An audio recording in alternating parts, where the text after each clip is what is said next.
നമസ്കാരം, middle east ന്യൂസിലേക്ക് സ്വാഗതം. നോക്കാം തലക്കെട്ടുകൾ. നടിയെ ആക്രമിച്ച കേസിൽ വിധി ഡിസംബർ 8-ന്. 8-ാം പ്രതി ദിലീപിന് നിർണായകം. കേസ് പരിഗണിക്കുന്നത് എറണാകുളം പ്രിൻസിപ്പൽ സെഷൻസ് കോടതി. വിധി വരുന്നത് കുറ്റകൃത്യം നടന്ന 8 വർഷത്തിനു ശേഷം.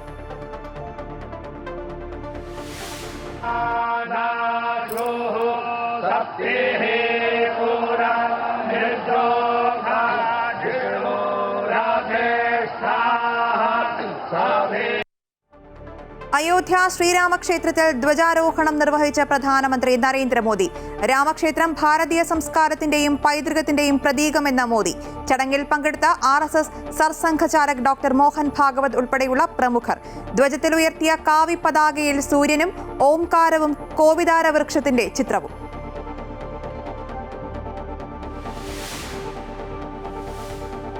ശബരിമല സ്വർണ്ണക്കൊള്ളയിലെ പത്മകുമാറിനെതിരെ പാർട്ടി നടപടി ഉടനില്ല. കുറ്റപത്രം സമർപ്പിച്ച ശേഷം മാത്രം നടപടി.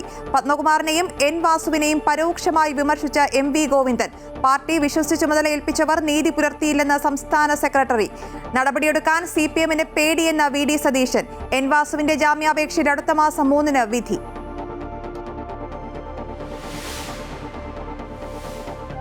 വിദ്യാർത്ഥികളെ നിർബന്ധിച്ച SIR-ന്റെ ഭാഗമാക്കില്ലെന്ന് മന്ത്രി V ശിവൻകുട്ടി. SIR നടപടികളുമായി ബന്ധപ്പെട്ട കടുത്ത മാനസിക പ്രയാസം നേരിടുന്നതായി തഹസിൽദാർമാർക്ക് സങ്കട ഹർജി നൽകി കൊണ്ടോട്ടി താലൂക്കിലെ BLO-മാർ. മലപ്പുറത്ത് വോട്ടർമാരോട് മോശമായി പെരുമാറി ഉടുമുണ്ട് പൊക്കി കാണിച്ച BLO വാസുദേവനെതിരെ നടപടി.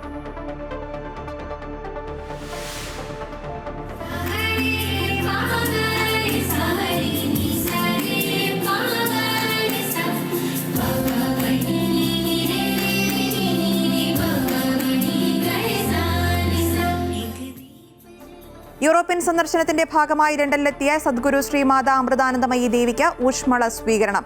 മനസ്സിന് ശാന്തി വരുത്തിയാൽ നമ്മുടെ എല്ലാ പ്രശ്നങ്ങൾക്കും പരിഹാരമാകുമെന്ന് അമ്മ.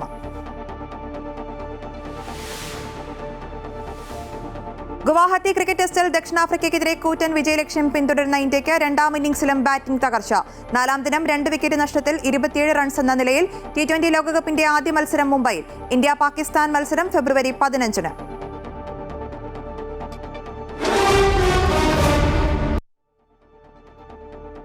കൊച്ചിയിൽ നടിയെ ആക്രമിച്ച കേസിൽ ഡിസംബർ 8-ന് കോടതി വിധി പറയും. 7 വർഷവും 8 മാസവും നീണ്ട വിചാരണ നടപടികൾക്കൊടുവിലാണ് എറണാകുളം പ്രിൻസിപ്പൽ സെഷൻസ് കോടതി വിധി പറയാൻ പോകുന്നത്. നടൻ ദിലീപ് ഉൾപ്പെടെ കേസിലെ 10 പ്രതികൾക്കും ഡിസംബർ 8-ന് ഹാജരാകണമെന്നാണ് കോടതി നിർദ്ദേശം. 2017 ഫെബ്രുവരി മാസം 17-നാണ് കൊച്ചി നഗരത്തിൽ ഓടുന്ന വാഹനത്തിൽ വെച്ച് നടി ആക്രമിക്കപ്പെട്ടത്. 2018 മാർച്ചിൽ കേസിന്റെ വിചാരണ നടപടികൾ ആരംഭിച്ചു. സംഭവ ബഹുലമായിരുന്നു ഈ കേസിന്റെ ഓരോ ഘട്ടവും. പൾസർ സുനി 1-ാം പ്രതിയായ കേസിൽ നടൻ ദിലീപ് 8-ാം പ്രതിയാണ്. ആദ്യം 7 പ്രതികളുണ്ടായിരുന്ന കേസിൽ പിന്നീട് ദിലീപിനെ 8-ാം പ്രതിയാക്കി അനുബന്ധ കുറ്റപത്രം സമർപ്പിക്കുകയായിരുന്നു. 1700ഓളം തെളിവുകളാണ് കേസിലുള്ളത്. 261 സാക്ഷികളെ വിസ്തരിച്ചു. ഇതിൽ സിനിമാ മേഖലയിൽ നിന്നടക്കം 28 പേർ കൂറുമാറി. കോവിഡും പ്രോസിക്യൂട്ടർ പിന്മാറിയതുമെല്ലാം കേസിൽ വലിയ കാലതാമസമുണ്ടാക്കി. നിരവധി തവണ സുപ്രീം കോടതി സമയപരിധി നിശ്ചയിച്ചു. 2017 ഫെബ്രുവരിയിൽ അറസ്റ്റിലായ പൾസർ സുനിക്ക് കഴിഞ്ഞ വർഷം സെപ്റ്റംബറിൽ സുപ്രീം കോടതി ജാമ്യം അനുവദിച്ചിരുന്നു.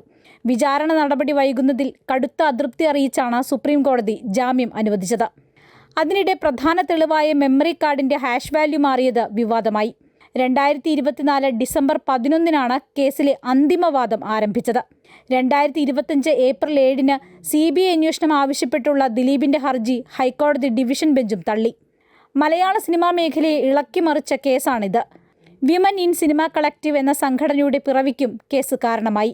താരസംഘടനയായ അമ്മയിൽ വലിയ ഭിന്നതകളുണ്ടാവുകയും സിനിമാ മേഖലയിലെ സ്ത്രീകൾക്ക് പരാതി നൽകാൻ ആഭ്യന്തര പരാതി പരിഹാര സെൽ രൂപീകരിക്കുന്നതുമെല്ലാം ഈ കേസോടുകൂടിയാണ്.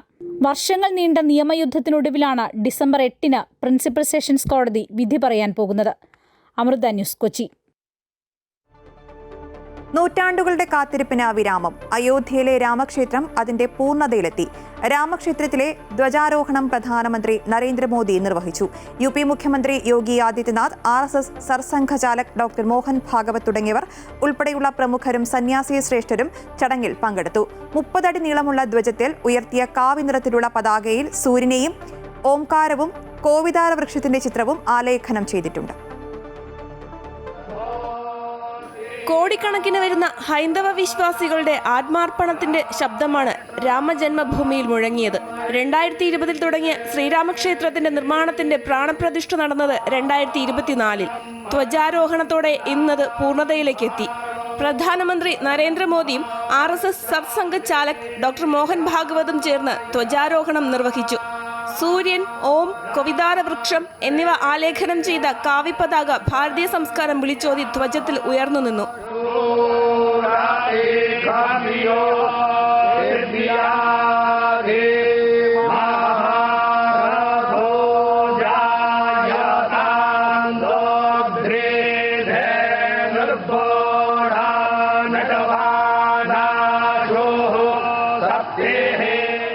രാജ്യവും ലോകവും രാമമയമായ ദിവസമെന്നും വർഷങ്ങൾ നീണ്ട കാത്തിരിപ്പിന് വിരാമമായെന്നും പ്രധാനമന്ത്രി പറഞ്ഞു.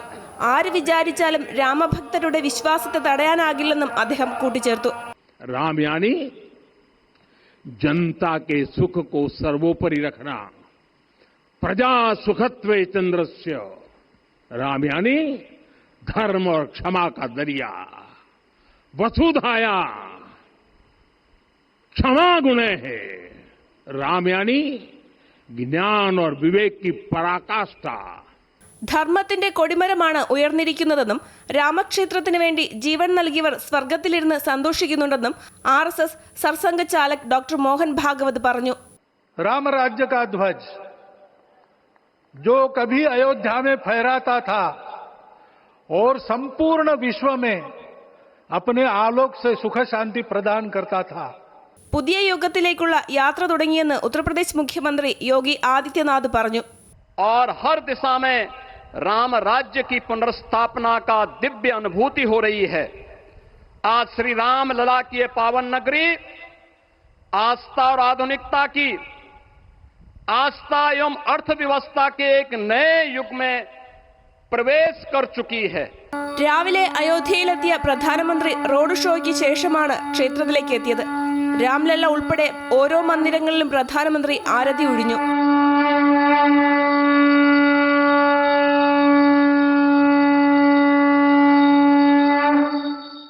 ഉത്തർപ്രദേശ് ഗവർണർ ആനന്ദിബെൻ പട്ടേൽ, കാശി, അയോധ്യ എന്നിവിടങ്ങളിൽ നിന്നുള്ള 108 സന്യാസി വര്യന്മാർ, കലാകായിക സാംസ്കാരിക രംഗത്തെ പ്രമുഖർ എന്നിവർ ചടങ്ങുകളുടെ ഭാഗമായി. ക്ഷേത്രത്തിന്റെ നിർമ്മാണത്തിൽ പങ്കാളികളായ തൊഴിലാളികൾ, ശില്പികൾ, പ്രദേശത്തെ ജനങ്ങൾ എന്നിവരുടെയും പങ്കാളിത്തം ഉറപ്പാക്കിയിരുന്നു. ഇവരുമായി പ്രധാനമന്ത്രി നരേന്ദ്രമോദി സംവദിച്ചു. അമൃത ന്യൂസ്, ന്യൂഡൽഹി. രാമജന്മഭൂമിയിൽ ഇനി ശ്രീരാമന്റെ പതാകയും ഓംകാരവും സൂര്യനും കോവിതാരവും ആലേഖനം ചെയ്ത സവിശേഷ ധ്വജമാണ് അയോധ്യയിൽ ഇനി പാറുന്നത്. രാമരാജ്യത്തിന്റെ ആദർശങ്ങൾ ഉൾക്കൊള്ളുന്ന കാവിപ്പതാക അയോധ്യയ്ക്ക് സ്വന്തം. അയോധ്യയുടെ സൂര്യവംശി രഘുകുല പാരമ്പര്യങ്ങളുടെ അഭിമാനകരമായ ഓർമ്മപ്പെടുത്തൽ കൂടിയാണ് ഈ പതാക. 3 ചിഹ്നങ്ങളാണ് പതാകയിലുള്ളത്: ഓം, സൂര്യൻ, കോവിതാരം.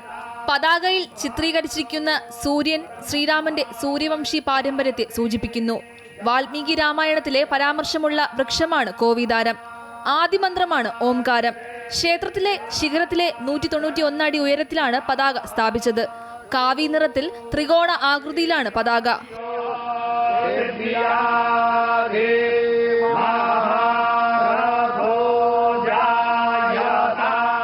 പാരച്യൂട്ട് നിർമ്മിക്കുന്ന സാങ്കേതിക വിദ്യയിലാണ് പതാകയുടെ നിർമ്മാണം. ഏതുതരം കാലാവസ്ഥയെയും പ്രതിരോധിക്കാൻ സാധിക്കും. കൂടുതൽ കാലം നിലനിൽക്കുന്നതിന് വേണ്ടിയാണ് ഈ രീതിയിൽ നിർമ്മാണം. 22 അടി നീളവും 11 അടി വീതിയുമാണ് പതാകയ്ക്കുള്ളത്. ഏകദേശം 2.5 കിലോഗ്രാം ഭാരം വരും. രാമക്ഷേത്രത്തിൽ വാൽമീകി രാമായണത്തെ അടിസ്ഥാനമാക്കി ശ്രീരാമന്റെ ജീവിതത്തിൽ നിന്നുള്ള 87 ഭാഗങ്ങൾ കല്ലിൽ കൊത്തിയിട്ടുണ്ട്. ഇന്ത്യൻ സംസ്കാരത്തെ പ്രതിനിധീകരിക്കുന്ന 79 വെങ്കല രൂപങ്ങൾ ചുറ്റുമതിലുകളിൽ കാണാം. News desk, Amrita TV.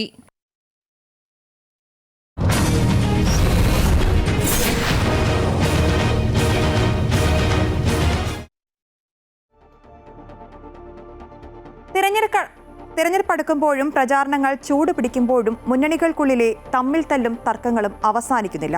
Seat വിഭജന തർക്കങ്ങളിൽ നേതാക്കൾക്കെതിരെ അണികളുടെ പോസ്റ്റർ, കോടതിയിലെ ഹർജി, അതൃപ്തി പരസ്യമാക്കിയുള്ള രാജികൾ, അങ്ങനെ മുന്നണികൾക്കുള്ളിലെ തലവേദനകൾ നിരവധിയാണ്. തൃശൂരിൽ DCC പ്രസിഡന്റിനെതിരെയാണ് പോസ്റ്റർ പ്രത്യക്ഷപ്പെട്ടിരിക്കുന്നത്. 20 ലക്ഷത്തിന് ഒല്ലൂർ സെന്റർ ഡിവിഷനിലെ സീറ്റ് വിറ്റുവെന്നാണ് പോസ്റ്ററിലെ ആരോപണം. DCC പ്രസിഡന്റ് ജോസഫ് ടാജറ്റിനെ പുറത്താക്കണമെന്നും പോസ്റ്ററിൽ ആവശ്യപ്പെടുന്നു. സേവ് കോൺഗ്രസ് ഫോറത്തിന്റെ പേരിലാണ് പോസ്റ്റർ പ്രത്യക്ഷപ്പെട്ടിരിക്കുന്നത്. എറണാകുളത്തേക്ക് വന്നാൽ ജില്ലാ പഞ്ചായത്ത് കടമക്കുടി ഡിവിഷനിലെ UDF സ്ഥാനാർത്ഥി അഡ്വക്കേറ്റ് LC ജോർജിന്റെ ഹർജിയിൽ ഇടപെടാനാകില്ലെന്ന് ഹൈക്കോടതി വ്യക്തമാക്കിയിട്ടുണ്ട്. നാമനിർദ്ദേശ പത്രിക തള്ളിയതിനെതിരെ LC ജോർജ് നൽകിയ ഹർജിയിലാണ് ഇടപെടാൻ കോടതി വിസമ്മതിച്ചിരിക്കുന്നത്. തെരഞ്ഞെടുപ്പ് പ്രക്രിയ ആരംഭിച്ചതിനാൽ ഇടപെടാനാകില്ലെന്നാണ് ഹൈക്കോടതിയുടെ വിശദീകരണം. Kasaragod DCC vice president James Panthamakkal രാജിവെച്ചു. കോൺഗ്രസിലെ സീറ്റ് വിഭജന തർക്കം, DCC ഓഫീസിൽ നടന്ന നേതാക്കൾ തമ്മിലുള്ള കയ്യാങ്കളി എന്നിവയെ തുടർന്നാണ് രാജി. DCC പ്രസിഡന്റ് PK ഫൈസലിനെതിരെ ഗുരുതരമായ ആരോപണങ്ങളാണ് ജെയിംസ് പന്തമാക്കൽ ഉന്നയിച്ചിരുന്നത്. താൻ പണം വാങ്ങിയെന്ന ആരോപണം അടിസ്ഥാനരഹിതമാണെന്നും KPCCക്ക് പരാതി നൽകുമെന്നും PK ഫൈസൽ വ്യക്തമാക്കിയിട്ടുണ്ട്. ഞാൻ ജെയിംസ് പന്തമാക്കലിനോട് വെല്ലുവിളിക്കുന്നു. ഇത് ആരോടാണ് വാങ്ങിയത്, എന്താണ് വാങ്ങിയത്? ഇവൻ വായിക്ക് തോന്നുന്നത് കോതക്ക് പാട്ട് പോലെ അവൻ പറയുന്നത്. BJPയിലും അതൃപ്തിയും രാജിയും പ്രതിസന്ധിയാകുകയാണ്. ശ്യാമള S പ്രഭു BJPയിൽ നിന്ന് രാജിവെച്ചു. BJP മുൻ സംസ്ഥാന വൈസ് പ്രസിഡന്റും കൊച്ചി കോർപ്പറേഷനിൽ തുടർച്ചയായി 32 വർഷം കൌൺസിലറുമായിരുന്നു. എന്നാൽ ഭാരതീയ ജനതാ പാർട്ടി സ്ഥാനാർത്ഥി നിർണയത്തിൽ വലിയ മുന്നേറ്റമാണ് നേടിയതെന്നാണ് BJP സംസ്ഥാന ജനറൽ സെക്രട്ടറി S സുരേഷ് പറയുന്നത്. NDAക്ക് വിമത ഭീഷണിയില്ലെന്നും അച്ചടക്കമുള്ള പാർട്ടിയാണെന്നും S സുരേഷ് പറയുന്നു. കേരളത്തിൽ ഭാരതീയ ജനതാ പാർട്ടി വലിയ ഒരു മുന്നേറ്റമാണ് സ്ഥാനാർത്ഥി നിർണയത്തിൽ കേരളത്തിൽ നേടിക്കഴിഞ്ഞിരിക്കുന്നത്. News desk Amrita TV. സമഗ്ര വോട്ടർ പട്ടിക പരിഷ്കരണത്തിന് വിദ്യാർത്ഥികളുടെയും പൊതുജനങ്ങളുടെയും സേവനം ഉപയോഗിക്കുന്നത് സ്ഥിരീകരിച്ച മുഖ്യ തെരഞ്ഞെടുപ്പ് ഓഫീസർ. എന്നാൽ കുട്ടികളെ നിർബന്ധിച്ച് SIRന്റെ ഭാഗമാക്കില്ല. SIR ജോലികൾക്ക് വിദ്യാർത്ഥികളെ വിട്ടുനൽകണമെന്നാവശ്യപ്പെട്ട ഇലക്ട്രൽ രജിസ്ട്രേഷൻ ഓഫീസർമാർ വിദ്യാഭ്യാസ സ്ഥാപനങ്ങൾക്ക് കത്തയച്ചിട്ടുണ്ട്. എന്നാൽ SIRനായി വിദ്യാർത്ഥികളെ വിട്ടുനൽകില്ലെന്ന് വിദ്യാഭ്യാസ മന്ത്രി V ശിവൻകുട്ടിയും വ്യക്തമാക്കി. SIR നടപ്പാക്കുന്നതുമായി ബന്ധപ്പെട്ട് വിവാദങ്ങൾ പുകയുന്നതിനിടെയാണ് വോട്ടർ പട്ടിക പരിഷ്കരണത്തിന് വിദ്യാർത്ഥികളെ ഉപയോഗപ്പെടുത്തുന്നത് സ്ഥിരീകരിച്ചുകൊണ്ട് മുഖ്യ തെരഞ്ഞെടുപ്പ് ഓഫീസർ രത്തൻ യു ഖേൽക്കർ രംഗത്തെത്തിയത്. ആവശ്യാനുസരണം വിദ്യാർത്ഥികളുടെ സേവനം ഉപയോഗിക്കാം. കളക്ടർമാർ NSS വളണ്ടിയർമാരുടെയും ഇലക്ട്രൽ സാക്ഷരതാ ക്ലബ്ബ് അംഗങ്ങളുടെയും സഹായം തേടിയിട്ടുണ്ടെന്നും അദ്ദേഹം അറിയിച്ചു. DEOമാർക്ക് BLOമാരെ സഹായിക്കാൻ പൊതുജനങ്ങളുടെ പിന്തുണ ഉപയോഗിക്കാമെന്നും മുഖ്യ തെരഞ്ഞെടുപ്പ് ഓഫീസർ വ്യക്തമാക്കി. SIR ജോലികൾക്ക് വിദ്യാർത്ഥികളെ വിട്ടുനൽകണമെന്നാവശ്യപ്പെട്ട ഇലക്ട്രൽ രജിസ്ട്രേഷൻ ഓഫീസർമാർ വിദ്യാഭ്യാസ സ്ഥാപനങ്ങൾക്ക് കത്തയച്ചിട്ടുണ്ട്. എന്യൂമറേഷൻ ഫോം ശേഖരിക്കാനും ഡിജിറ്റലൈസേഷനുമാണ് വിദ്യാർത്ഥികളുടെ സേവനം ഉപയോഗിക്കുന്നത്. ഈ മാസം 30 വരെ NCC NSS വളണ്ടിയർമാരെ വേണമെന്നാവശ്യപ്പെട്ടാണ് വിദ്യാഭ്യാസ സ്ഥാപനങ്ങൾക്ക് കത്ത് നൽകിയത്. എന്നാൽ SIRന്റെ പ്രവർത്തനത്തിനായി വിദ്യാർത്ഥികളെ വിട്ടുനൽകില്ലെന്ന് വിദ്യാഭ്യാസ മന്ത്രി V ശിവൻകുട്ടി വ്യക്തമാക്കി. നമ്മുടെ കുട്ടികളുടെ വിദ്യാഭ്യാസത്തെ ബാധിക്കുന്ന രീതിയിൽ ഒരു കാരണവശാലും ഇത്തരത്തിലുള്ള ഉത്തരവാദിത്തങ്ങൾ വിദ്യാർത്ഥികളെ ചുമതലപ്പെടുത്താൻ വേണ്ടി പാടില്ല. പരീക്ഷാകാലമായതിനാൽ ഇത് വിദ്യാർത്ഥികളെ ബുദ്ധിമുട്ടിക്കുമെന്നാണ് അധ്യാപകരുടെ നിലപാട്. അമൃത ന്യൂസ്, തിരുവനന്തപുരം. മലപ്പുറത്ത് വോട്ടർമാരോട് മോശമായി പെരുമാറിയ ബൂത്ത് ലെവൽ ഓഫീസർ വാസുദേവനെ സ്ഥാനത്തു നിന്ന് മാറ്റി. തവനൂർ മണ്ഡലം 38 number Anappadi west LP school ബൂത്തിലെ BLOയാണ് സ്ഥാനമാറ്റം ചെയ്തത്. മലപ്പുറം കളക്ടർ VR വിനോദാണ് ചുമതലയിൽ നിന്ന് നീക്കിയത്. കഴിഞ്ഞ വ്യാഴാഴ്ചയായിരുന്നു സംഭവം നടന്നത്. SIR എന്യൂമറേഷൻ ഫോം വിതരണ ക്യാമ്പിനിടെ പ്രായമുള്ളവരടക്കം വെയിലത്ത് വരിയിൽ നിർത്തുന്നത് നാട്ടുകാർ ചോദ്യം ചെയ്തതാണ് വാക്കുതർക്കത്തിന് കാരണമായത്. നാട്ടുകാർ വീഡിയോ എടുക്കുന്നത് കണ്ടതോടെ BLO എഴുന്നേറ്റ് നിന്ന് ക്യാമറയ്ക്ക് നേരെ മുണ്ടുയർത്തി കാണിക്കുകയായിരുന്നു.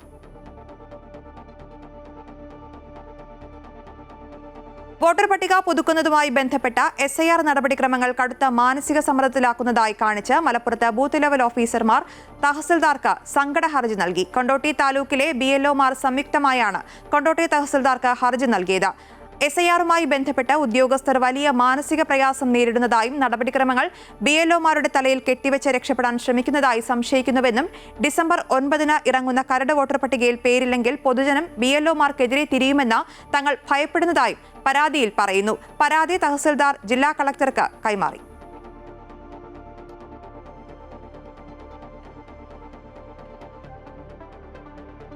SIRൽ കേന്ദ്ര സർക്കാരിനെതിരെ അതിരൂക്ഷ വിമർശനവുമായി പശ്ചിമബംഗാൾ മുഖ്യമന്ത്രി മമതാ ബാനർജി. ബീഹാറിൽ ചെയ്തത് ബംഗാളിൽ നടപ്പിലാക്കാൻ ശ്രമിക്കരുതെന്ന് ബംഗാൾ മുഖ്യമന്ത്രി പറഞ്ഞു. വോട്ടർ പട്ടികയിൽ നിന്ന് അർഹരായവരെ ഒഴിവാക്കാൻ അനുവദിക്കില്ലെന്നും തന്നെ എതിർക്കാനുള്ള ശേഷി BJPക്കില്ലെന്നും മമത പറഞ്ഞു. SIR-നെതിരെ നടത്തിയ പ്രതിഷേധ റാലിയിലായിരുന്നു ബംഗാൾ മുഖ്യമന്ത്രിയുടെ പരാമർശങ്ങൾ. അതേസമയം ജോലി സമ്മർദ്ദം ഉയർത്തി ബൂത്ത് ലെവൽ ഓഫീസർമാർ നടത്തുന്ന പ്രതിഷേധം ബംഗാളിൽ തുടരുകയാണ്. എത്യോപ്യയിലെ ഹൈലേ ഗുബി അഗ്നിപർവ്വതം പൊട്ടിത്തെറിച്ചതിനെ തുടർന്നുണ്ടായ പുകപടലം ഇന്ത്യൻ മേഖലയ്ക്ക് നേരെ സഞ്ചരിക്കുന്നതിനാൽ ആകാശ എയറിന്റെ ജിദ്ദ, കുവൈറ്റ്, അബുദാബി സർവീസുകൾ നിർത്തിവെച്ചതായി കമ്പനി അറിയിച്ചു. 15,000-നും 45,000-നും അടി ഉയരത്തിലാണ് ചാരവും സൾഫർ ഡയോക്സൈഡും പൊടിയും ഉൾപ്പെടുന്ന പുകപടലം നീങ്ങിക്കൊണ്ടിരിക്കുന്നത്. ഇതേ തുടർന്ന് Indian director general of civil aviation വിമാനങ്ങൾക്ക് മുന്നറിയിപ്പ് നൽകിയിരുന്നു. അതേസമയം ഹൈലേ ഗുബി അഗ്നിപർവ്വത സ്ഫോടനം സൗദി അറേബ്യയുടെ ആകാശ പരിധിയെ നേരിട്ട് ആഘാതമേൽപ്പിച്ചിട്ടില്ലെന്ന് സൗദി കാലാവസ്ഥാ നിരീക്ഷണ കേന്ദ്രം വക്താവ് ഹുസൈൻ മുഹമ്മദ് അൽ ഖഹ്താനി അറിയിച്ചു. കുവൈറ്റിൽ 412 ഗ്രാം മയക്കുമരുന്ന് മലദ്വാരത്തിൽ ഒളിപ്പിച്ച് കടത്താൻ ശ്രമിക്കവേ യൂറോപ്പിൽ നിന്നും എത്തിയ യാത്രക്കാരൻ കുവൈറ്റ് അന്താരാഷ്ട്ര വിമാനത്താവളത്തിൽ പിടിയിലായി. ലണ്ടനിലെ ഹീത്രോ വിമാനത്താവളത്തിൽ നിന്നും എത്തിയ ഒരു യാത്രക്കാരനാണ് പിടിയിലായത്. യൂറോപ്പിൽ നിന്നുള്ള ഒരു യാത്രക്കാരൻ മയക്കുമരുന്നുമായി രാജ്യത്തേക്ക് കടക്കാൻ ശ്രമിക്കുന്നതായി സൂചന ലഭിച്ചതിന്റെ അടിസ്ഥാനത്തിൽ കസ്റ്റംസ് ഹാളിൽ എത്തിയ നിമിഷം മുതൽ അധികൃതർ ഇയാളെ നിരീക്ഷണത്തിലാക്കിയിരുന്നു. തുടർന്ന് നടത്തിയ എക്സ്റേ പരിശോധനയിലാണ് ഇയാളുടെ മലദ്വാരത്തിനുള്ളിൽ നിന്ന് മയക്കുമരുന്ന് കണ്ടെത്തിയത്. കുവൈറ്റിൽ ഭക്ഷ്യ ഉൽപ്പന്നങ്ങൾ കൈകാര്യം ചെയ്യുന്ന 350-ൽ പരം വിഭാഗം തൊഴിലാളികൾക്ക് വാർഷിക ആരോഗ്യക്ഷമതാ പരിശോധന നിർബന്ധമാക്കി. വിവിധ മേഖലകളിലായി ഭക്ഷ്യവസ്തുക്കൾ കൈകാര്യം ചെയ്യുന്ന 350-ൽ പരം വിഭാഗം തൊഴിലുകൾ ഉൾക്കൊള്ളുന്നതാണ് പുതുക്കിയ പട്ടിക. പട്ടികയിൽ ഉൾപ്പെട്ട എല്ലാ വിഭാഗം തൊഴിലാളികളും പരിശോധനയുടെ പരിധിയിൽ ഉൾപ്പെടുന്നുവെന്ന് മാനവശേഷി സമിതി അധികൃതർ വ്യക്തമാക്കി. പാചകക്കാരൻ, ഭക്ഷണം തയ്യാറാക്കുന്ന തൊഴിലാളികൾ, ക്ഷീര, മാംസ ഉൽപ്പന്ന നിർമ്മാതാക്കൾ, പഴം, പച്ചക്കറി, മത്സ്യം, മാംസം, പാൽ ഉൽപ്പന്നങ്ങൾ, ജ്യൂസുകൾ, മധുര പലഹാരങ്ങൾ, പാനീയങ്ങൾ എന്നിവ നേരിട്ട് വിൽപ്പന നടത്തുന്നവരും കൈകാര്യം ചെയ്യുന്നവരും, കന്നുകാലി, കോഴി വളർത്തൽ കേന്ദ്രങ്ങളിലെ ജീവനക്കാർ, ഭക്ഷ്യ ഉൽപാദന രംഗത്തെ എല്ലാവിധ തൊഴിലാളികളും, പോഷകാഹാര വിദഗ്ധർ, ഗുണനിലവാര പരിശോധകർ, റെസ്റ്റോറന്റുകളുടെയും ഭക്ഷ്യ ഫാക്ടറികളുടെയും സൂപ്പർവൈസർമാർ, ഭക്ഷണം കൈകാര്യം ചെയ്യുന്നതുമായി ബന്ധപ്പെട്ട ഗതാഗത വിതരണ തൊഴിലാളികൾ എന്നിവരുൾപ്പെടെയുള്ള വിഭാഗങ്ങളാണ് പട്ടികയിൽ ഉൾപ്പെടുത്തിയിരിക്കുന്നത്. യാക്കോബായ സുറിയാനി സഭയുടെ മലങ്കര മെത്രാപ്പൊലീത്തയും ശ്രേഷ്ഠ കാതോലിക്കയുമായ മാർ ബസേലിയസ് ജോസഫ് കാതോലിക്ക ബാവയ്ക്ക് ദുബായിൽ സ്വീകരണം നൽകുന്നു. നവംബർ 26 മുതൽ ഡിസംബർ 9 വരെയാണ് അദ്ദേഹത്തിന്റെ UAE പര്യടനം. ഇതിന്റെ ഭാഗമായുള്ള UAE മേഖലാ മഹാസംഗമം ജെൻസോ 2025 എന്ന പേരിൽ നവംബർ 30-ന് ദുബായ് അൽ നാസർ ലഷർ ലാൻഡിൽ നടക്കും. പ്രമുഖ വ്യവസായി MA യൂസഫ് അലി മുഖ്യാതിഥിയാകുന്ന ചടങ്ങിൽ ശ്രേഷ്ഠ ബാവയ്ക്ക് സ്വീകരണം നൽകും. കാതോലിക്ക ബാവയുടെ സന്ദർശന വിവരങ്ങൾ പാത്രിയാർക്കൽ വികാരിയും UAE സോണൽ പ്രസിഡന്റുമായ കുറിയാക്കോസ് മാസ് യൗസേബിയോസ് മെത്രാപ്പൊലിത്ത വാർത്താ സമ്മേളനത്തിൽ അറിയിച്ചു.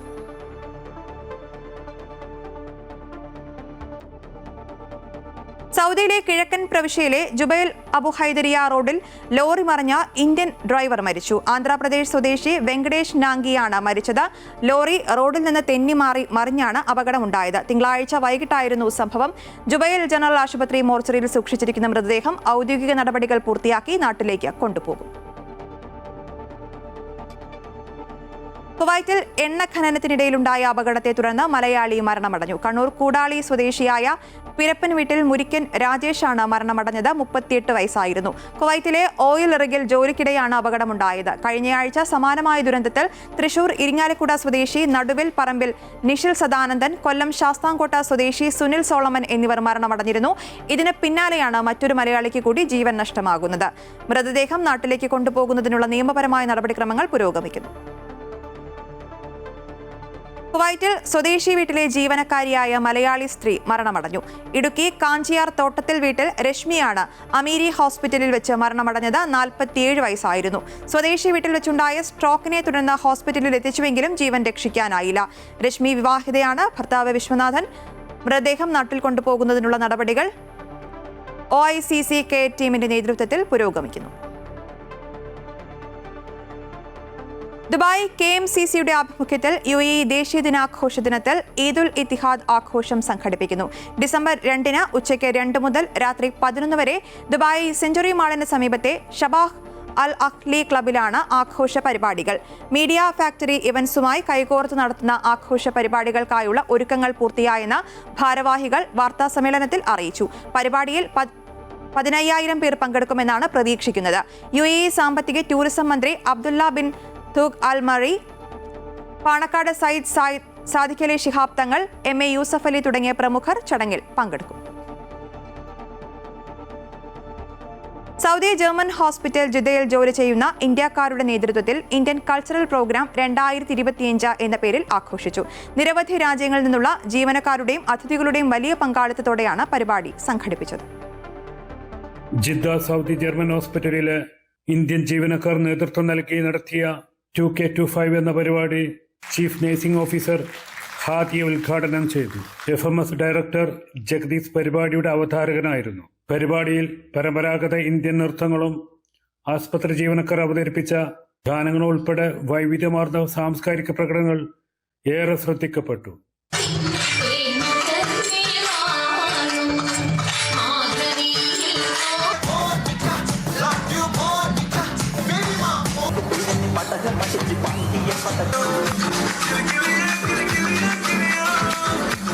Egypt, Sudan, Pakistan, Bangladesh, Philippines, Sri Lanka എന്നീ വിവിധ രാജ്യങ്ങളിൽ നിന്നുള്ള സ്റ്റാഫ് അംഗങ്ങളും അതിഥികളും ആഘോഷത്തിൽ പങ്കുചേർന്നു. അസ്മർ ഹുസൈൻ, ജിൻസൺ ജോസഫ്, ഫാത്തിമ എന്നിവർ സംസാരിച്ചു. എക്സിക്യൂട്ടീവ് അംഗങ്ങളായ അനിൽ നൌഷാദ് സാർ, മജീദ് തുടങ്ങിയവർ നേതൃത്വം നൽകി. Sulfiq Rodai, Amrita news, Jeddah. Devaswom board മുൻ പ്രസിഡന്റുമാരായ N. വാസുവിനെയും A. പത്മകുമാറിനെയും ഉന്നയിച്ച് CPM സംസ്ഥാന സെക്രട്ടറി MV ഗോവിന്ദൻ.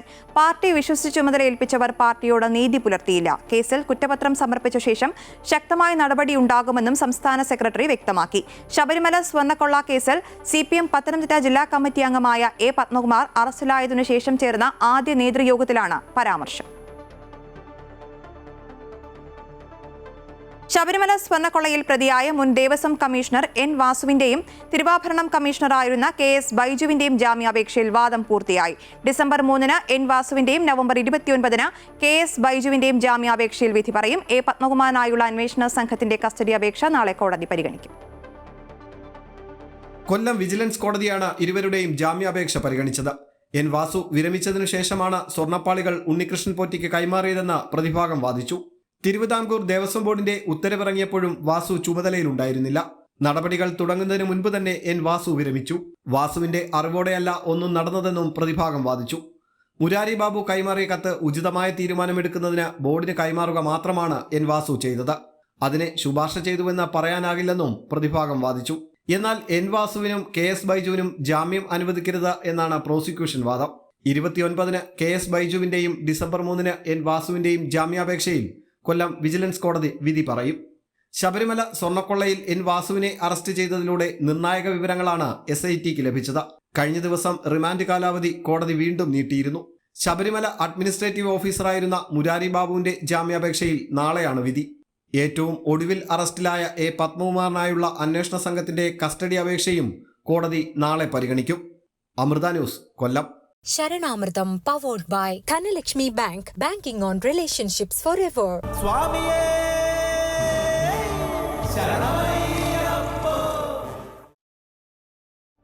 ശബരിമലയിലെ അന്നദാനത്തിൽ പുലാവും സാമ്പാറും എന്ന മെനു മാറ്റി പപ്പടവും പായസവും അടങ്ങുന്ന കേരളീയ സദ്യ നൽകുമെന്ന് Devaswom board president K. Jayakumar. Thiruvithamkoor Devaswom board president സ്ഥാനം ഏറ്റെടുത്ത ആദ്യ ബോർഡ് യോഗത്തിനു ശേഷം മാധ്യമങ്ങളോട് പ്രതികരിക്കുകയായിരുന്നു അദ്ദേഹം. എരുമേലിയിൽ കൂടി സ്പോട്ട് ബുക്കിംഗ് നടത്തുമെന്നും ഡിസംബർ 18-ന് ഉന്നതതല യോഗം ചേരുമെന്നും അദ്ദേഹം പറഞ്ഞു.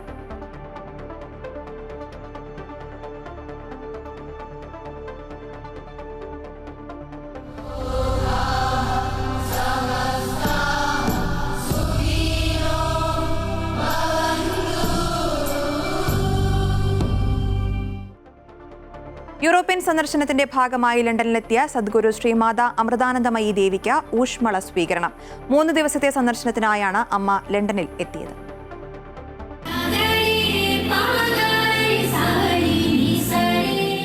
ജർമ്മനിയിലെ മാതാ അമൃതാനന്ദമയി സെന്റർ, ബ്രോംബാസ്റ്റാൽ എന്നിവിടങ്ങളിലെ 3 ദിവസത്തെ പരിപാടികൾക്ക് ശേഷം ലണ്ടനിലെത്തിയ അമ്മയെ മക്കൾ ഭക്തിയാദരപൂർവ്വമാണ് വരവേറ്റത്. 6 വർഷത്തിന് ശേഷം ലണ്ടനിലെത്തിയ അമ്മയെ ഒരു നോക്ക് കാണാനും ആ മാതൃസ്നേഹം നുകരാനുമായി ആയിരക്കണക്കിന് ഭക്തരാണ് ലണ്ടൻ എഷറിലെ സാൻഡൗൺ പാർക്ക് റേസ് കോഴ്സിലെത്തിയത്. പുഷ്പങ്ങളാൽ അലങ്കരിച്ച വേദിയിലേക്ക് അമ്മയെ മക്കൾ സ്നേഹാദരപൂർവ്വം വരവേറ്റു.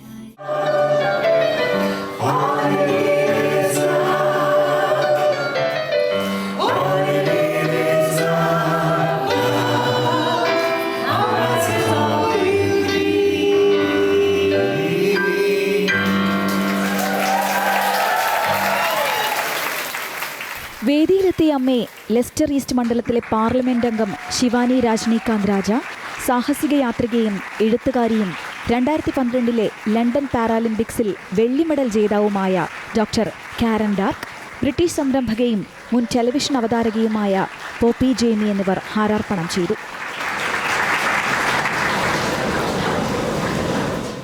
അമ്മ പകരുന്നത് സ്നേഹം മാത്രമാണെന്നും ആ സ്നേഹത്തിനു മുന്നിൽ ജാതി, മതം, വർഗം, ദേശീയത എന്നിവയുടെ അതിരുകളില്ല എന്ന് നമ്മെ ഓർമ്മിപ്പിക്കുന്നുവെന്നും ശിവാനി രജനീകാന്ത് രാജ പറഞ്ഞു.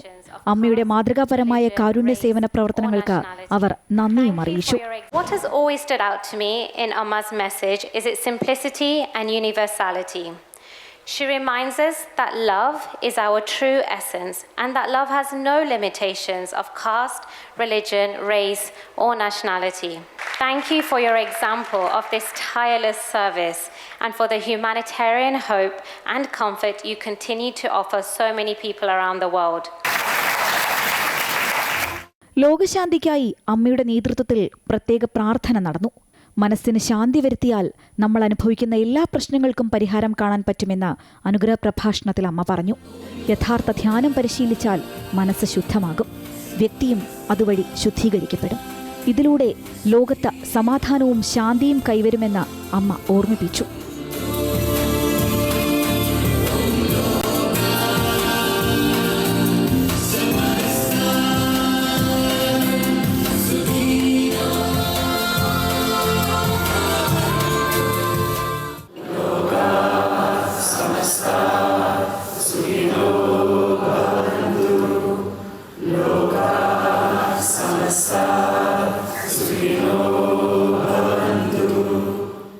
ദിവസത്തെ പരിപാടികൾക്കായി എത്തിയ അമ്മയെ കാണാൻ ആയിരക്കണക്കിന് ആളുകളാണ് ഇംഗ്ലണ്ടിലെ വിവിധ ഭാഗങ്ങളിൽ നിന്നും യൂറോപ്പിലെ മറ്റ് ദേശങ്ങളിൽ നിന്നുമായി ലണ്ടനിലെത്തിയത്. അമ്മയുടെ സാമീപ്യം അവർക്ക് അനുഗ്രഹ പുണ്യമായി. അമ്മയ്ക്കായി അവർ കലോപാസന അർപ്പിച്ചു.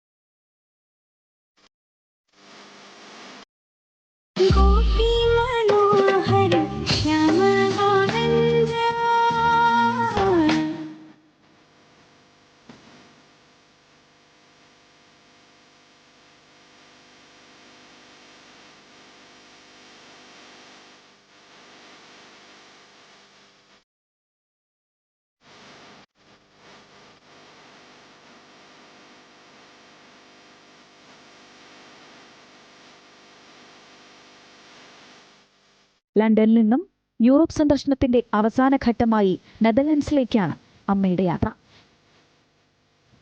News desk, Amrita news.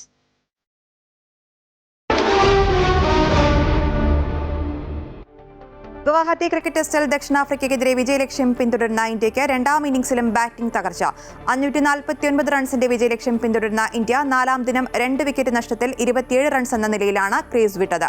2 റൺസോടെ Sai സുദർശനും 4 റൺസോടെ net watchman Kuldeep യാദവുമാണ് ക്രീസിൽ. 13 റൺസെടുത്ത യശസ്വി ജയ്സ്വാളിന്റെയും 6 റൺസെടുത്ത KL രാഹുലിന്റെയും വിക്കറ്റുകളാണ് ഇന്ത്യയ്ക്ക് നഷ്ടമായത്. ഡെയിലീസ് ന്യൂസ് പൂർണ്ണമാകുന്നു. കൂടുതൽ വാർത്തകൾക്കായി അമൃത ന്യൂസ് യൂട്യൂബ് ചാനൽ കാണുക.